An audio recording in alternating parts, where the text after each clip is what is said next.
We provide you the platform to turn your dreams into reality. Give wings to your aspirations with KR Mangalam University. तो इंदौर के honeymoon हत्याकांड में लगातार नए खुलासे हो रहे हैं, मगर क्या आपने सोचा है कि पति की मौत के बाद 16 दिन तक लापता रहने वाली शातिर सोनम आखिर इतनी आसानी से पुलिस के सामने क्यों आ गई? उसने पुलिस के सामने सारा सच कैसे उगल दिया? देखिए शातिर सोनम की इनसाइड स्टोरी।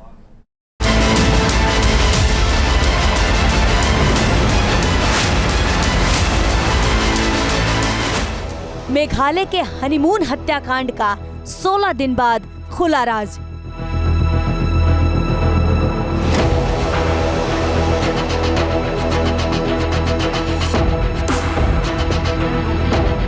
सोनम ने अपने ही हाथों से उजाड़ा था अपना सुहाग।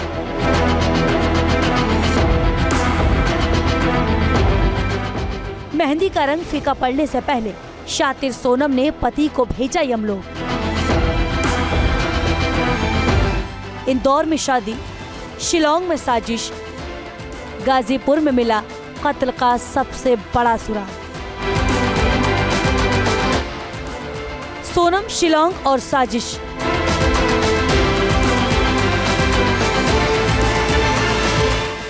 मेघालय में हनीमून मनाने गए इंदौर के ट्रांसपोर्ट कारोबारी राजा रघुवंशी की हत्या की मिस्ट्री सुलझ गई है, क्योंकि पुलिस ने उस हत्याकांड की सबसे बड़ी गवाह और राजा रघुवंशी की नई दुल्हन सोनम को गिरफ्तार कर ट्रांजिट रिमांड पर शिलांग भेजा है। अब सबूत और साजिशकर्ता को आमने सामने बिठाकर पूछताछ की जा रही है। फिलहाल इन 4 आरोपियों के अलावा और अभी जो इन्वेस्टिगेशन जो इंदौर से संबंधित 4 आरोपी जो थे, जो इन क्राइम ब्रांच ने अरेस्ट किया था, इसके अलावा किसी भी प्रकार का इनपुट शिलांग पुलिस के द्वारा इंदौर पुलिस को नहीं दिया गया है।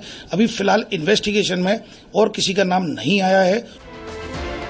राजा रघुवंशी हत्याकांड ने पूरे देश को हिलाकर रख दिया है।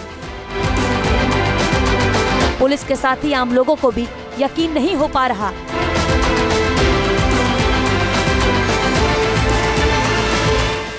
कि हाथों की मेहंदी का रंग फीका पड़ने से पहले कोई सुहागन महिला पति को यमलोक कैसे भेज सकती है। लेकिन राजा रघुवंशी हत्या मामले में अभी तक की छानबीन से पता चला है सोनम रघुवंशी ने ही अपने पति को निर्मम तरीके से रास्ते से हटाया है। देखो, उसके पास जो सबूत निकलते जा रहे हैं, सारे सबूत उसकी तरफ इशारा कर रहे हैं, तो सोनम ने ही मर्डर करवाया होगा। अपन भी अब मानने को तैयार है ना। कल तक तो अपन को यकीन नहीं था कि सोनम ऐसा करवा सकती है। अब यकीन बदल रहा ना, मतलब कि करवा सकती है, क्यों नहीं करवा सकती। बहुत सी लड़कियों ने ऐसा हादसा हो रहा है, लड़के उनके साथ करवा रही हैं, तो हो सकता सोनम ने भी करवा दिया होगा। ये कहानी सुनने में फिल्मी लगती है, लेकिन ये बिल्कुल सच है। इंदौर के राजा रघुवंशी हत्याकांड में जो खुलासे हुए हैं वो किसी क्राइम थ्रिलर फिल्म स्क्रिप्ट से कम नहीं है। हनीमून कांड की सोनम ही मास्टरमाइंड है और उसने बड़े ही शातिराना अंदाज में ये साजिश रची। सर, जो चारों आरोपी ने गुनाह कबूल करा है, पहले तो ये अच्छी बात है कि पहले तो मैं सबसे पहले मेघालय सरकार से माफ़ी मांगता हूँ कि आज एक सोनम रघुवंशी की वजह से जो मेघालय बदनाम हुआ है, तो इस पर कड़ी से कड़ी कार्रवाई की जाए। दूसरी बात, जो 4 लोग वहाँ अपराधी में पाए गए हैं, इसे तो इसी और पूछताछ की जाए कि प्लानिंग कब से चल रही थी, कैसे हो रही थी, क्या हो रहा था। ये है सोनम रघुवंशी, इस पर कड़ी से कड़ी कार्रवाई की जाए। पुलिस 3 राज्यों और 5400 किलोमीटर इलाके में फैली इस मर्डर मिस्ट्री को परत दर परत खोलने की कोशिश कर रही है, जिससे कि हत्या और उसके मोटिव का पता लगाया जा सके। सोनम और राजा रघुवंशी की शादी 11 मई को हुई थी। सोनम ने हनीमून की बुकिंग खुद की और लोकेशन भी खुद ही चुनी। वो दोनों 20 मई को हनीमून के लिए शिलांग रवाना हुए। 23 मई को सोनम की राजा के परिवार के साथ बात हुई और उसके बाद दोनों का फोन बंद हो गया।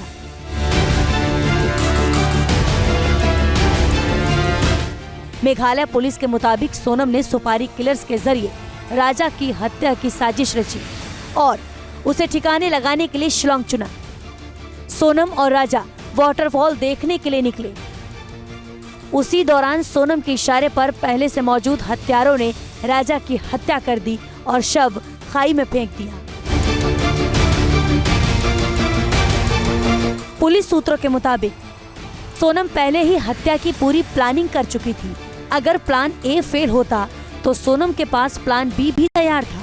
सोनम ने सोचा था कि अगर राजा किसी तरह बच गया तो वो सेल्फी लेने के बहाने राजा को पहाड़ के किनारे पर लेकर जाएगी और वहाँ से राजा को धक्का दे देगी। इसलिए वो ट्रैकिंग के बहाने उसे ऊंचाई पर ले गए।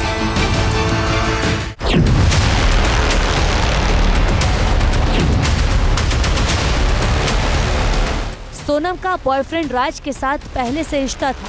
ये बात सोनम के परिवार को भी पता थी। बावजूद इसके परिवार ने राजा के साथ सोनम की शादी कर दी। इसके बाद सोनम ने खूनी कसम खाई और राज के साथ मिलकर तय कर लिया कि किसी भी तरह से राजा को रास्ते से हटाना है।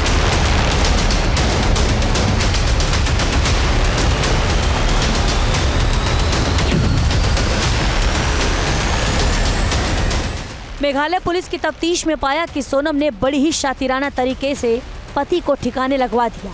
इसके बाद वो शिलोंग से सिलीगुड़ी आई और उसके बाद ट्रेन से इंदौर पहुंची और यहां आकर राज कुशवाहा से मिली। दोनों किराए के कमरे में एक साथ रुके। पता चला है कि सोनम इंदौर आई थी। अब वही सोनम बता रही है, वहीं जो शिलोंग पुलिस है वही बता रही कि सोनम ने ऐसा बताया कि वो इंदौर आई थी। अभी विस्तृत जानकारी इस बारे में शिलोंग पुलिस ही दे पाएगी। पुलिस सूत्रों के मुताबिक राजा की हत्या के 2 दिन बाद 25 मई को सोनम इंदौर आई। 27 मई तक इंदौर के देवास नाका इलाके में रुकी। इस दौरान राज ने उससे कहा कि इंदौर सुरक्षित नहीं है क्योंकि हत्याकांड की पूरे देश में चर्चा है। राज ने ही उसके लिए टैक्सी कराई और गाजीपुर रवाना किया।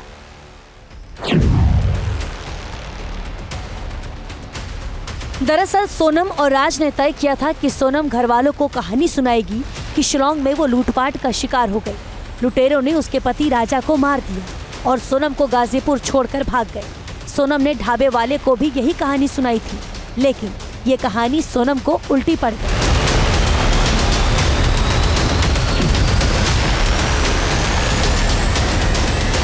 दो जून को राजा रघुवंशी का शव मिलने के बाद पुलिस को घटनास्थल से कुल्हाड़ी मिली।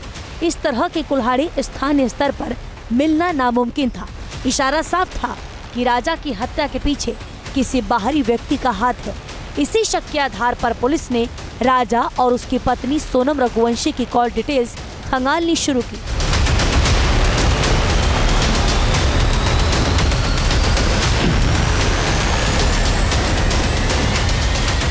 सोनम की कॉल डिटेल्स देखने के बाद पुलिस का शक यकीन में बदल गया।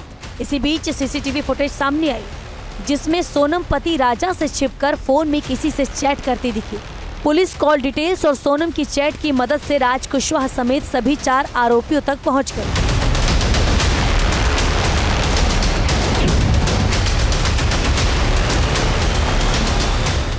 सूत्रों का दावा है कि सोनम और राज कुशवाहा पहले ही शादी का प्लान बना चुके थे, लेकिन सोनम के पिता की रजामंदी ना मिलने का डर था।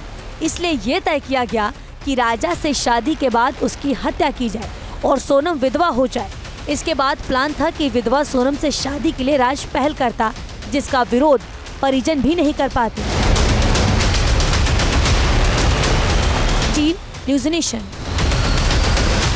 जहां भक्ति है हर शब्द में, कथाओं में छुपे हैं दिव्य रहस्य और ज्योतिष देता है जीवन को दिशा। धर्म से जुड़ी हर बातों को जानने के लिए हमारे चैनल स्तुति को सब्सक्राइब करें।